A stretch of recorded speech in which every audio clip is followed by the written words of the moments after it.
in the Observer, it says one call to Sir Alex exposed the deep malaise at the heart of Manchester United. And talking about that call that Fletcher made, he says when Fletcher tapped Ferguson's number on his phone screen, the call travelled across all the waste of the last 13 years to the genius behind 13 Premier League titles, 5 FA Cups and 2 Champions Leagues.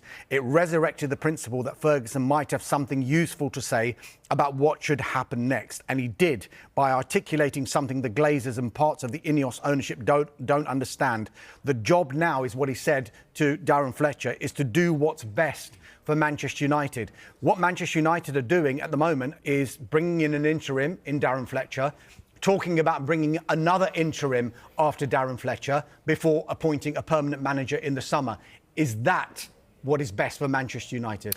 Yeah, definitely. Also, it gives them the kind of space to actually think about this clearly, which I think really is required. I mean, I think one of the biggest issues of modern Manchester United, and this feeds into a lot of themes of the show today, I think they've got to decide what they actually want to look like as a club. And I mean, like in terms of, especially with one so obsessed with identity, it doesn't really have a football identity. And if you pick one, and this is essential in modern football, then everything flows from that. And that was one of the issues, the Amram appointment, that really in the summer of 2024, and there is context for this because the new leadership was coming in, key figures weren't in place, but in the summer of 2024, they really should have taken it almost as starting from scratch and thinking about what do we want this team to look out.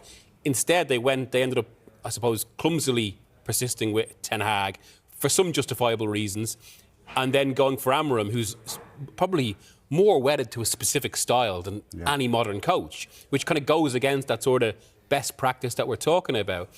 And just like Sam touches on this in the piece there, or at least kind of, I think this is a bit of what he's getting at. I think where the Ferguson thing is significant, I suppose, it's not about his influence, because I mean, I think compared to Busby, as Jonathan was saying, Busby was this kind of, this almost ferocious presence there, even if it was kind of implicit.